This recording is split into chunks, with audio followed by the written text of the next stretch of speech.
Discover the sacred miracles of 2 Kings, 12 transforming truths revealed in God's incredible plan. In the 3rd year of Jehoiakim, King Jehoram ruled over Israel, a kingdom rife with turmoil and idolatry. The sun hung low in the sky over the parched fields and hardened desert, casting shadows of despair as the Moabites, longing for freedom and weary of oppression, rose in rebellion against Israel's reign. Jehoram, the son of Ahab, faced peril. He summoned his commanders, panic stirring in his chest, desperate for divine intervention. As the clamor of preparation filled the air, the revered prophet Elisha stepped forth, his presence a serene contrast to the chaos surrounding him. His calm demeanor was like a balm, radiating assurance as he addressed the assembled men. "Dig trenches in this dry ground," he commanded with a voice like a spring's whisper. "The Lord will fill them with water." Skepticism mingled with faith, but spurred by Elisha's words, the soldiers obeyed, clawing at the earth despite the arid conditions. In a humble abode, a widow grieved deeply for her late husband. Burdened by debt, she faced the harrowing prospect of losing her 2 sons to a creditor. With tear-stained cheeks and trembling hands, she approached Elisha, recounting her plight. Hope flickered in her voice as she spoke, "Your servant has nothing in the house except a small jar of oil." Elisha, filled with compassion, instructed her to gather as many empty vessels as she could. "Do not gather just a few," he assured, promising that her jar of oil would not run dry. As she poured out her last drops, a miracle unfolded. The oil flowed endlessly, filling vessel after vessel until scarcity turned to abundance. Far away, in Shunem, a wealthy woman recognized Elisha as a man of God and offered him hospitality. Grateful for her kindness, he prophesied that she would bear a son despite her barrenness. Her heart swelled with joy, but this joy quickly turned to anguish when tragedy struck. Her child fell ill and died in her arms. In her despair, she clung to faith and sought Elisha, urgency guiding her steps. "Did I ask for a son?" she cried, her faith unwavering, wanting only the miracle of life restored. Elisha responded to her plea with steadfast compassion. He returned to her home, kneeling in earnest prayer and calling upon God. As he stretched himself over the lifeless boy, the breath of life surged into him once more. News of the miracle ignited hope, while jealousy simmered among those who scorned Elisha's God. In the midst of hardship, Elisha also confronted the perils they faced. He found a pot of poisoned stew prepared for the prophets and, taking flour, offered it to the pot, miraculously transforming bitterness into nourishment. God's faithfulness surged through the chaos like a river breaking forth. A commander of a foreign army, Naaman, afflicted with leprosy, sought healing. Hearing of Elisha's power, he came with bravado but, in humility, followed Elisha's simple decree to wash in the muddy waters of the Jordan. Cleansed of leprosy, he emerged not only with renewed skin but a heart of humble submission. As Jehoram's reign faltered, a dire famine threatened the land. Elisha boldly proclaimed God's promise of provision to a city besieged by hunger, declaring that within 24 hours, plenty would abound. Elisha's words stirred hope amidst deepening despair. Before we continue with this incredible biblical account, I want to make sure you don't miss any of these powerful scripture stories. Click the bell icon and select All Notifications. These biblical narratives have transformed countless lives throughout history. If God's word through this story is blessing you, please like and share with someone who needs to hear about God's faithfulness today. Tell me in the comments, which biblical story has most impacted your faith journey? I'm always amazed how God's word speaks to hearts across generations. Now let's continue with what the Lord did next. As the dust of doubt settled over Israel, Elisha stood as God's beacon, embodying divine mercy and power. His encounters stirred deep questions of faith, and reverberated through the hearts of those weary under the weight of rebellion and need. The sacred miracles of 2 Kings revealed profound truths about God's character, beckoning the people of Israel into his incredible plan, even as shadows deepened around them. And it came to pass, after the promise of abundance had been declared by Elisha, that the word of the Lord fulfilled swiftly upon the city besieged. As the sun rose and kissed the earth with its light, a fearsome sound echoed through the ranks of the besieging Arameans. They trembled, for it was as if the very heavens rumbled against them. The Lord had caused the sound of chariots and a great army to arise, and believing they were outnumbered, the Arameans fled in terror, abandoning their posts and provisions. The Israelites stood bewildered, watching the dust swirl in the wake of the retreating enemy. They raced into the camp, retrieving shattered baskets of grain and deer meat, reveling in the miraculous provision bestowed upon them. Yet, amidst this exuberance, four lepers, who sat at the gate, mused among themselves, "Why sit we here until we die? If we enter the city, the famine is there, and we shall die. And if we sit here, we die also. Now therefore, come, and let us fall unto the host of the Arameans. If they save us alive, we shall live, and if they kill us, we shall but die." Thus at twilight, they ventured forth into the camp of the Arameans. As they approached, they saw the empty tents, yet their hearts leaped at the sight of food untouched. A feast lay before them, and they could not hold back their joy. They ate and drank until they were full. Their hearts, once burdened by their affliction, now overflowed with gratitude for God's merciful hand. But as they enjoyed the bounty, they paused and deliberated, saying, "We do not well, this day is a day of good tidings, and we hold our peace." They realized their duty to share the news of salvation. Thus they returned to the city to proclaim the deliverance they had witnessed. As the gates opened and the people streamed forth into the camp, the promise of Elisha was made manifest. In mere hours, the dire famine was lifted, and the abundance flowed like a river, quenching the thirst of the afflicted and filling empty bellies with sustenance. But the king of Israel remained wary. He ordered an investigation of the Aramean camp, for he feared a stratagem underfoot. "Elisha, what shall we do? Our enemies still stalk our land," he lamented. To this Elisha answered, "Fear not, for the Lord shall deliver us again. Look not at the armies of men, for our God is greater. Know this, the Lord has prepared a table before us even in the presence of our enemies." And the day came when the prophet's words were tested further.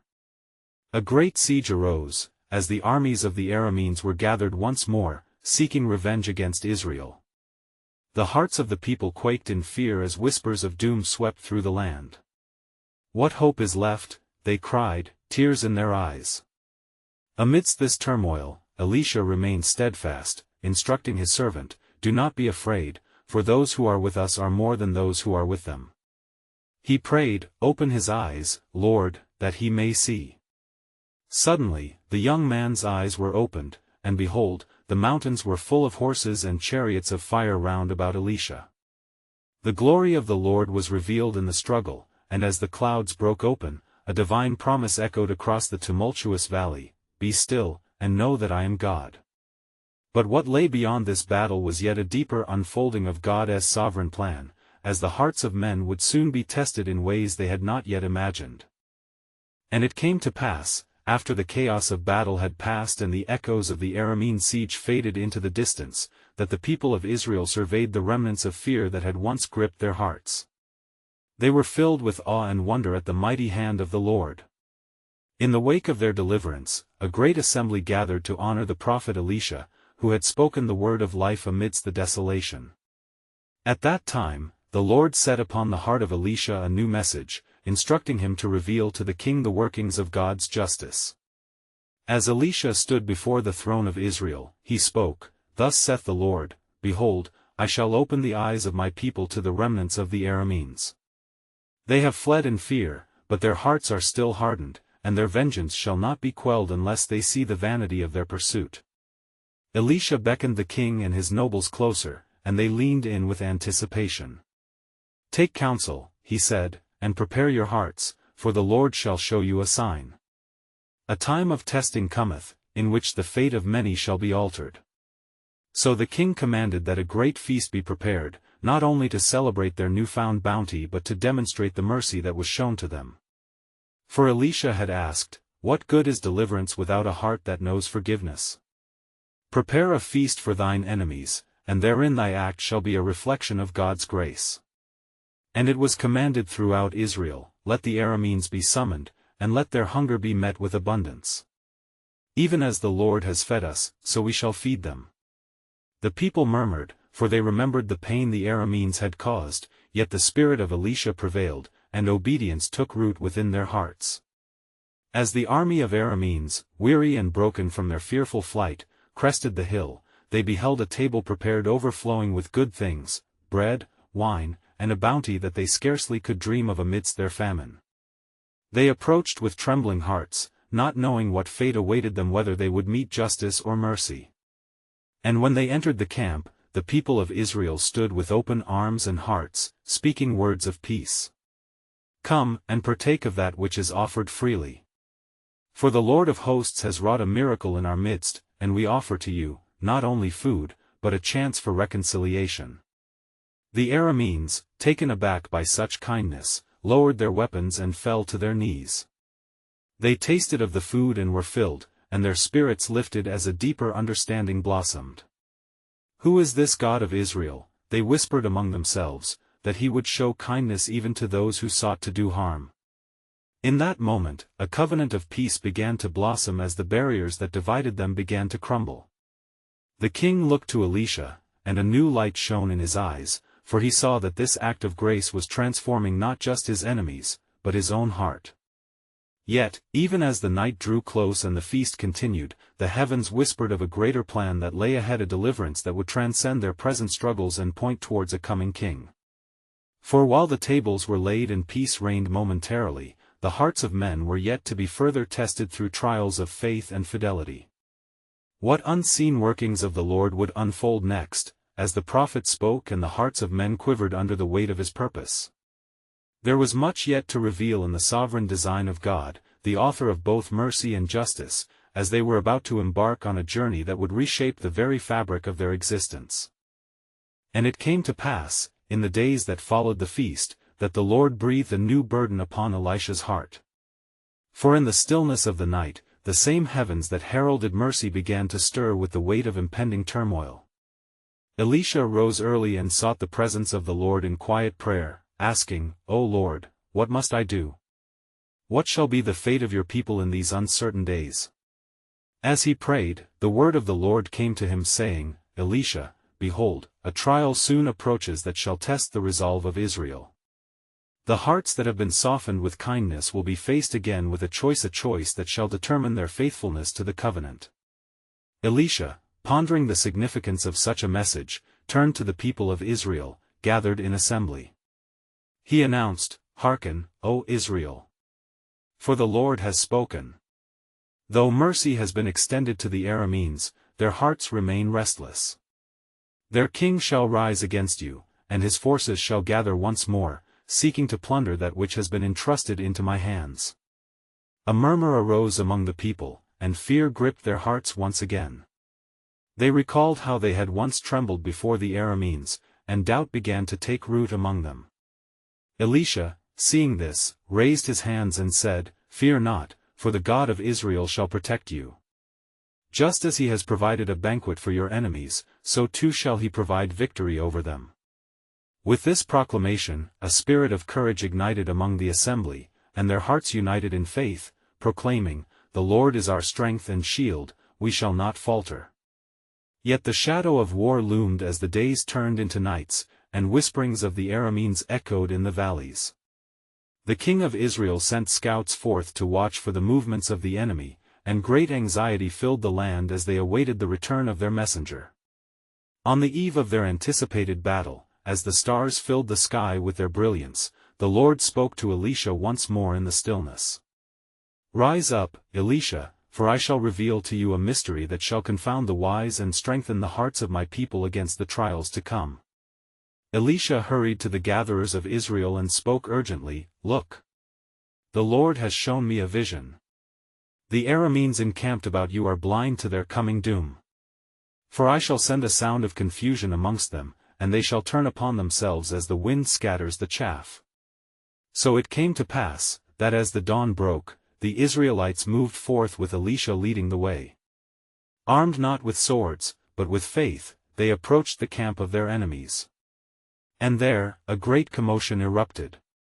The Arameans were seized by a divine confusion, each man believing his brother to be an enemy, clashing in a cacophony of chaos. The Lord had delivered them once more, but this deliverance, Elisha knew, was also a test, for the hearts of men reveal themselves in times of trial. What shall arise when they are brought low? He pondered. Shall they turn back to me, or will their hearts still yearn for war? Thus as the dust settled and victory belonged to Israel, the prophet stood upon the hill and looked down upon the battlefield, sensing an even greater mystery unfolding before him, the plan of God stretching far beyond mere earthly skirmishes.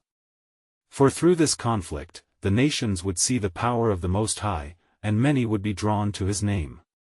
And in that moment, a spark ignited in Elisha's heart, for he understood that more was to come. What shall be revealed, he whispered to the wind, when the true king arrives, who shall not lose his people but save them for eternal purpose? And it came to pass, that after the dust of battle had settled and the cries of victory echoed through the land, Elisha gathered the people of Israel once more. Their hearts, once heavy with fear, now beat with renewed hope, yet shadows lingered in the depths of their souls. Elisha spoke to them, saying, Praise the Lord, for his hand has delivered you from the grasp of the Arameans. You have witnessed his power, but take heed. The Lord desires not only your deliverance but your devotion. The assembly nodded, for they recognized the weight of his words. Then the prophet turned his gaze toward the sunset, where the golden light pierced the darkness. Remember this day, O Israel. For the Lord has fought for you. He has shown you his mercy and strength, yet the hearts of men are prone to wander. He calls you to steadfastness. Will you remain faithful? As he spoke, the wind stirred, carrying stories of triumph and dread across the hills. Word of Israel's victory reached the ears of the nations, and fear gripped the hearts of those who would oppose them. Yet, there remained remnants of the enemy, and the shadows of future strife loomed, whispering doubts. Elisha continued, In this time of restoration, do not forget the lessons of your past. The idolatry that led you astray must be cast aside. Return to the Lord with your whole heart. As he has been a refuge in times of trouble, so shall he be your guide in times of trial. Then, a messenger approached, breathless, his face pale with news. My lord Elisha, the king of Israel is troubled. For the Arameans regroup and seek revenge, plotting against the people of God. They speak with fierce determination. Hearing this, the assembly grew anxious, their hearts heavy with remembrance of fear. Elisha raised his hand, quieting the murmurs, and spoke forth courage anew. Fear not. The Lord shall go before you, and the arm of the Almighty shall encompass his chosen ones. Trust in his divine providence. That night, as Elisha lay upon his bed, visions filled his mind, a myriad of shadows and light swirled together in sacred harmony. The Lord spoke to him in a dream, saying, Elisha, behold the plans I have for Judah and Israel. For a time of great shaking is upon the earth, and my purposes shall be known through the remnants. I shall awaken a voice from among you, one who shall call you back to me. In the morning, Elisha arose with renewed urgency. He sought out a young boy from the assembly, simple in stature yet fervent in spirit. Come, lad. The Lord has placed in you a calling. You shall go forth and make known the ways of the Lord to your generation, for a prophet is rising from among the youth. The boy stood tall, faith igniting in his heart as he answered, I will go. I will declare the words of the Lord. Elisha blessed him, and the people looked on, marveling at the choice of the Almighty. They began to realize that God's plan was more than battles and victories, it extended into their everyday lives, weaving a tapestry of faith through each heart willing to receive his promise. The path ahead would not be without its struggles, for the enemy would not relent easily. Nonetheless, Elisha understood that this was merely the beginning. With each step toward their calling, the people of Israel would witness the unfolding of divine purpose. As the sun set on that day, a quiet anticipation filled the air. What more shall the Lord reveal in this sacred uprising? Elisha pondered, sensing that within the bonds of fear and hope lay the birth of true redemption. And thus, the heart of God would resonate through every call to faith, igniting a flame in the hearts of many who would turn to him. And it came to pass, as the dawn broke with rays of light casting long shadows across the land, that Elisha gathered a remnant of the faithful around him yet again. The boy he had appointed stirred with a spirit emboldened by the prophetic call, and the people watched, their hearts alight with expectancy. Children of Israel. Elisha declared, his voice echoing like thunder on the mountains, the Lord calls you to greatness. Listen carefully, for the days ahead will demand your strength and resolution. You have seen his miracles, now be prepared to witness his wonders afresh.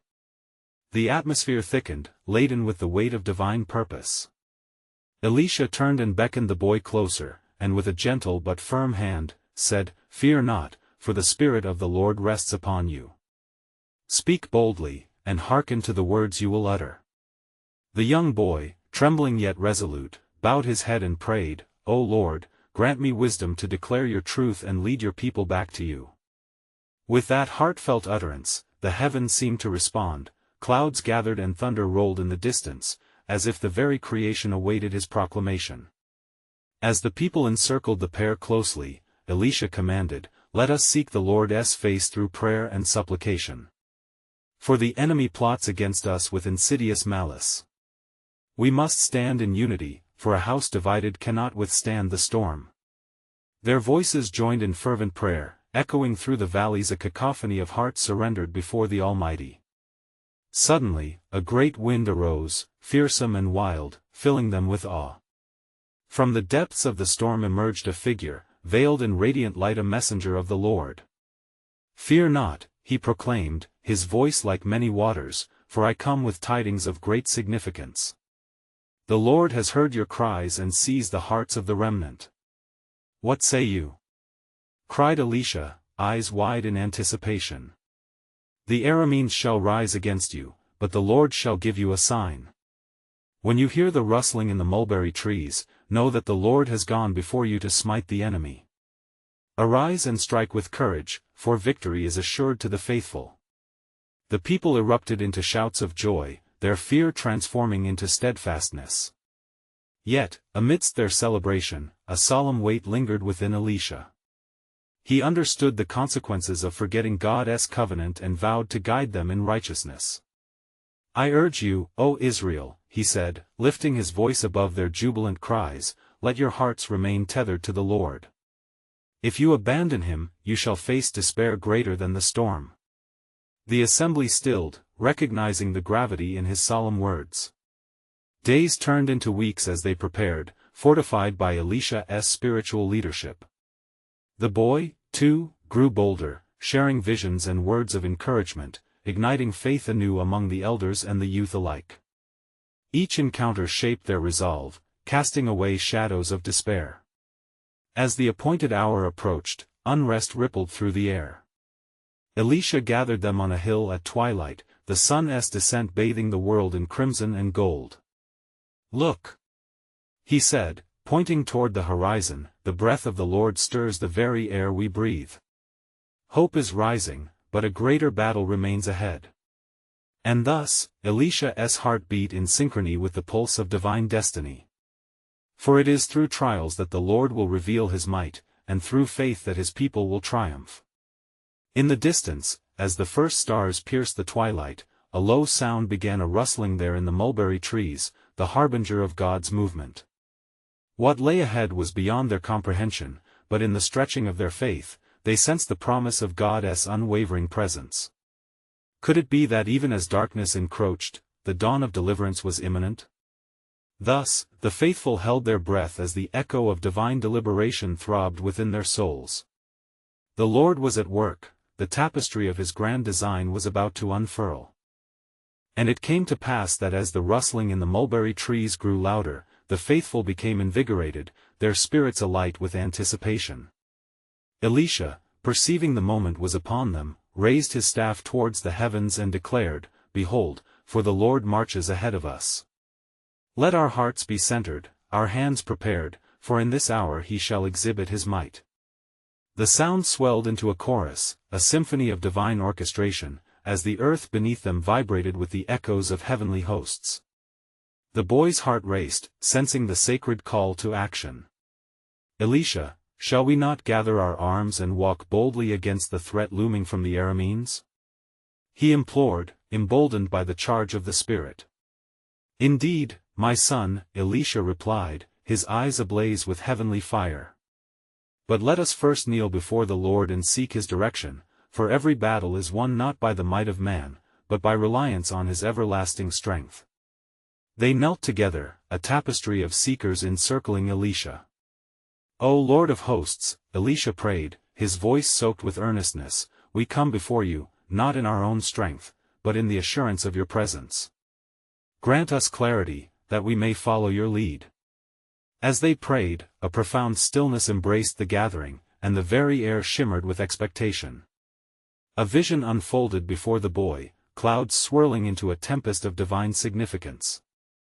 "I see," he whispered, "that the Lord is sending confusion upon the Arameans. They shall turn against themselves in their folly." Elisha, aware that the boy spoke with divine insight, nodded gravely. "Then let us ascend into the valley of confrontation, where the Lord has prepared our victory. Come, let us not hesitate." With hearts unified and spirits ignited, they made their way down the slope, the breeze transforming into a mighty wind as they approached the valley. Each step was a declaration, each breath a testament to their faith. The boy led the charge, sensing the rush of God's presence. In the valley, they beheld the Aramean forces spread across the terrain, fierce and resolute. However, a sudden panic took hold of them as the faithful advanced, the echo of their battle cries mingling with the fervent whispers of prayer that had ripened in the hearts of God's people. As the first arrows pierced the sky, confusion spread among the enemy ranks. "Who is this that approaches?" they cried out, drawing swords upon one another in dread. It was as the Lord had revealed the hand of the Almighty was against them. Elisha turned to the boy, his voice firm yet tender, "Remind them of what the Lord has proclaimed. Speak of his faithfulness, for our victory lies not in our arms, but in his promises." With renewed vigor, the boy began to recite the wonders of the Lord. "For the Lord who divided the sea shall fight for us. The God who delivered the Israelites from bondage shall deliver us once more." His words were woven into the air, stirring courage among the warriors, emboldening their resolve as they pressed forward into the fold. As the final clash resounded, the Arameans, ensnared in their own turmoil, fell before the might of God's faithful. The remnants of the victorious gathered together, raising their voices in exaltation, proclaiming his greatness. Yet, amidst the rejoicing, Elisha cast his gaze toward the heavens, gripping the boy's shoulder gently. "Remember, my son, that victory is but a testimony of greater works to come. The Lord has a plan far beyond our understanding, one that shall reveal his glory through the ages." And thus, as the sun dipped beneath the horizon, a new light began to dawn, a light that would illuminate the hearts of many. For in the unfolding of God's sovereign plan, their journey was but the beginning. What lay ahead awaited revelation, shrouded in mystery, urging the faithful to seek and understand the depths of his everlasting truths. And it came to pass that the day of victory turned into a day of reverence, for the hearts of the faithful were filled with joy and awe at the might of the Lord. They lingered in the valley, glorifying the God who had delivered them from the hands of their enemies. "Who is like our God?" they proclaimed, their voices rising with fervent praise. Elisha, witnessing the faith and exuberance of his people, beckoned them to gather. "Hear me, O children of the covenant. Today, we have seen the hand of the Lord move mightily among us. Yet, let us not forget the lessons learned in battle, for our kingdom stands not by sword but by faith." The boy stood by Elisha's side, echoing sentiments born of understanding. "The Lord is our refuge and strength, a very present help in times of trouble," he exclaimed, quoting the words of the ancients, affirming that their deliverance came not from their might but through divine intervention. Then Elisha lifted his voice, declaring, "Let us return to the city, where the king awaits our account of this great deliverance. Fear not the news you bring, for the Lord has covered us with his shield and fortified our hearts." As they ascended the hill, the sun painted the sky with hues of gold and crimson, a celestial witness to the glory of God's victory. The faithful, hearts brave and spirits unbroken, marched forward, eager to share the marvels they had experienced. Upon reaching the king's palace, they entered with boldness. The king, surrounded by his advisors, looked up with eyes filled with curiosity. "What news from the battle? Has the Lord favored us?" he inquired, anxious for the tidings. Elisha stepped forward confidently, proclaiming, "O king, the Lord of hosts has fought for us. The Arameans who sought our destruction turned upon themselves, and we were delivered by his mighty hand." The room fell silent, all gazing upon Elisha with awe. The king rose from his throne, raising his hands in gratitude. "Blessed be the Lord. Let us gather our people to witness this wonder, and we shall offer a sacrifice of thanksgiving. For indeed, our God has shown us both mercy and might." Elisha, however, turned his gaze towards the horizon, where clouds began to gather in the distance. "O king, let us not become complacent in this victory. The Lord speaks beyond today, he has orchestrated a greater plan. The enemy will rise again, for the heart of man is prone to wickedness." The boy, stirred by Elisha's words, asked earnestly, "What shall we do, O prophet of the Lord? How can we prepare ourselves for the trials yet to come?" Elisha, with wisdom that surpassed his years, replied, "We must seek the Lord's counsel continually, for in him resides the wisdom of ages. These victories serve as reminders that our strength is but a whisper without his guidance. Let us cultivate prayer, let us focus on holiness and remembrance of his works." As the people echoed their amens, the boy's heart brimmed with purpose. He sensed the stirring of the Spirit, urging him to press deeper into the mysteries of God. "But what shall we do when we are overwhelmed again?" he questioned. Elisha placed a reassuring hand on the boy's shoulder. "Remember, the Lord shall never leave his people nor forsake them. Even in their trials, he shall provide a way. Follow him closely, and you shall reveal his truth in the depths of your heart." And thus, as the celebrations commenced, the people engaged in living testimonies of God's faithfulness. Yet, beneath the joy lay a divine whisper, beckoning them toward a future unseen, a future woven in the fabric of heavenly promises. For the Lord's plan was but beginning to unfold, threading through hearts and nations, revealing his glory through trials yet to come. How then would they walk before their God in the coming days? And it came to pass that as the day of thanksgiving drew to a close, the sun dipped low beneath the horizon, casting long shadows over the land. The palace was filled with the sounds of rejoicing, yet in the hearts of Elisha and the boy, a solemn weight pressed upon them. Elisha called for the elders of the people to gather, as he sought to impart the counsel of the Lord regarding what was to come. "Gather, O leaders of Israel," he spoke, his voice resonating within the walls of the great hall, "for the word of the Lord is heavy upon me. We have triumphed this day, yet I fear the hearts of men, for complacency follows victory like a shadow."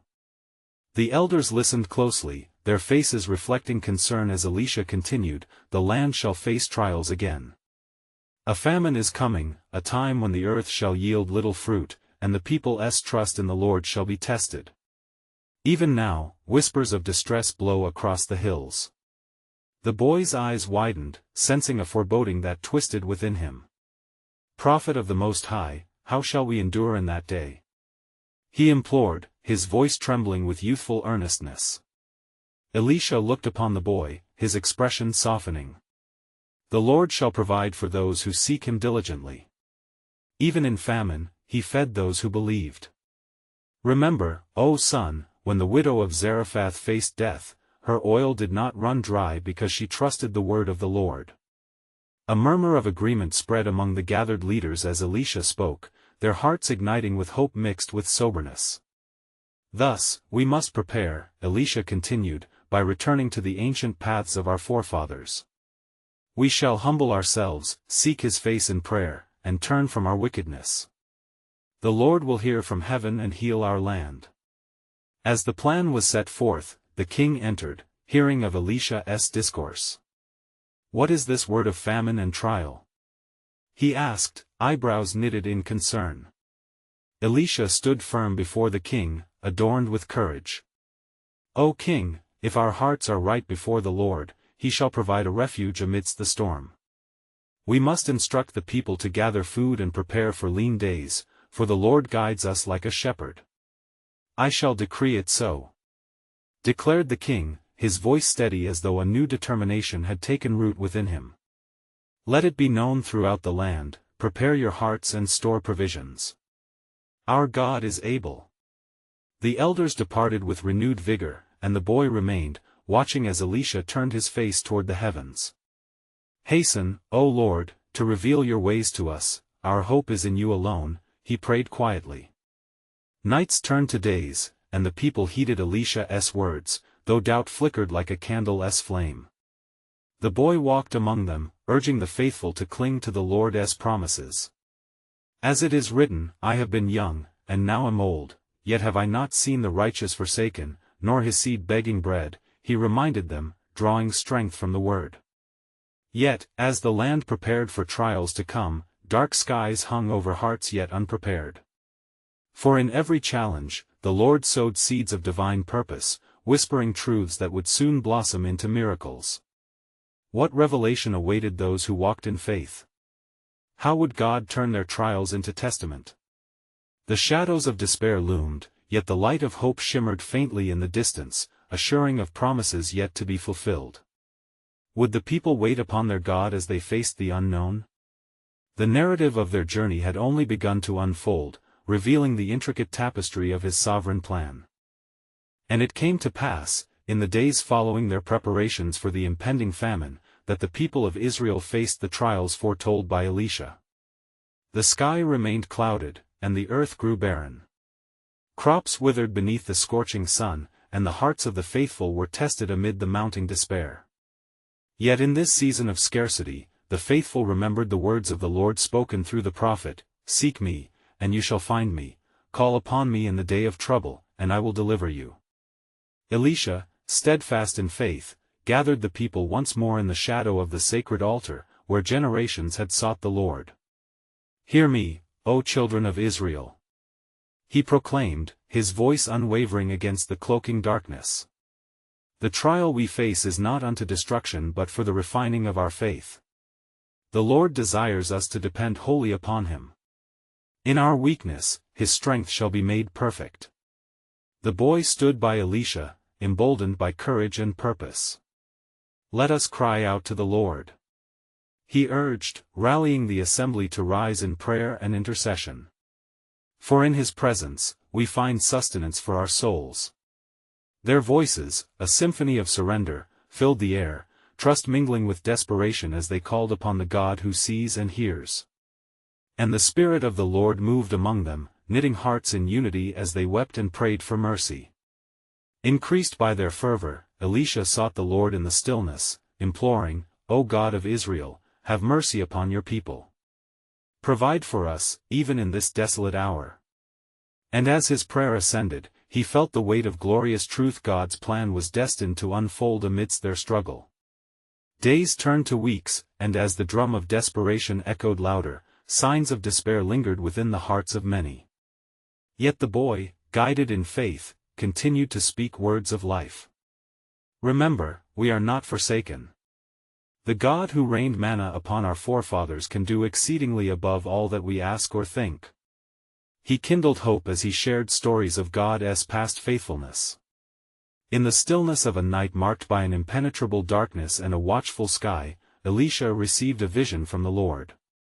"My son," the voice echoed, calm and reassuring, "the winter shall turn to spring, and from this trial, shall come forth a bountiful harvest. Prepare your hearts for the miracles yet to come." Encouraged, Elisha summoned the people again, saying, "Fear not. For I have heard from the Lord.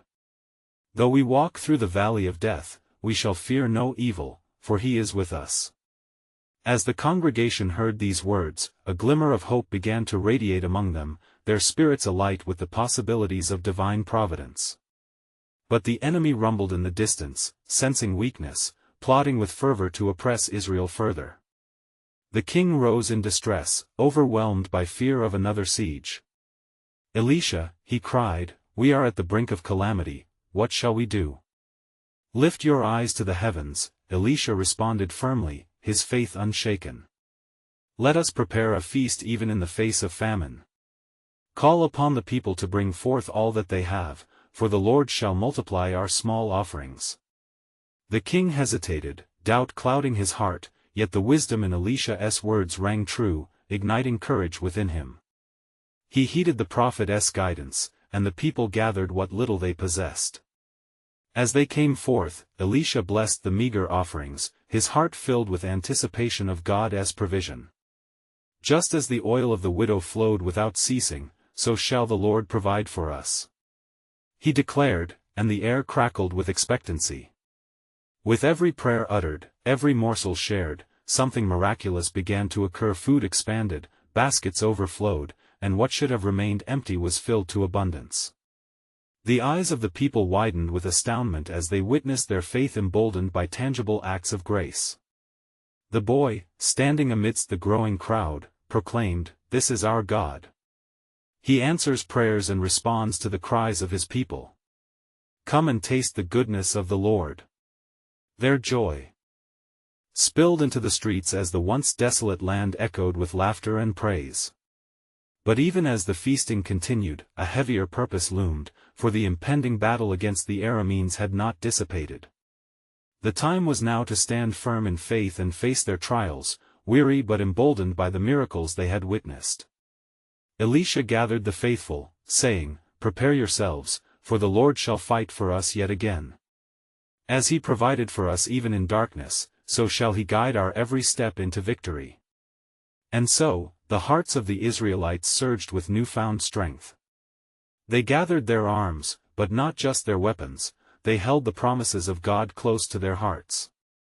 As they marched forward, joining together under the banner of faith, a divine assurance flooded their spirits, a reminder that through God, even battles meant for their destruction could be turned toward good.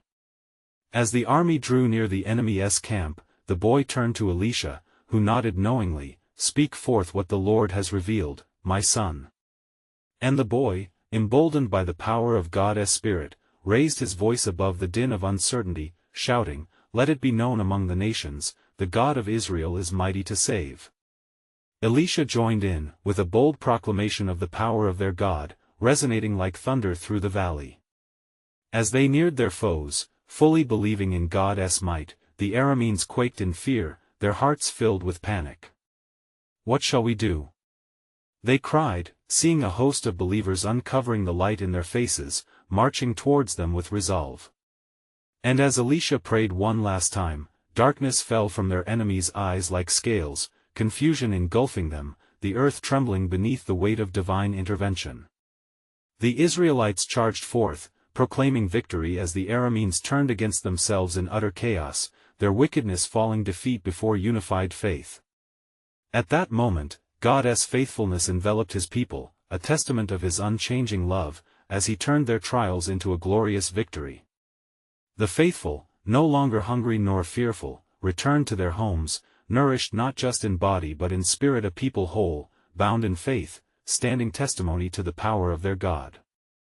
And so it was that Elisha's prophetic voice had echoed history, forever defining the hearts of Israel. The ensuing days brought peace, and they lived in the light of God's miraculous provision, embracing the mission to walk steadfast in faith, to trust in the faithfulness of God. With hearts ablaze, they proclaimed, "Surely, God is our refuge and strength, our ever-present help in trouble."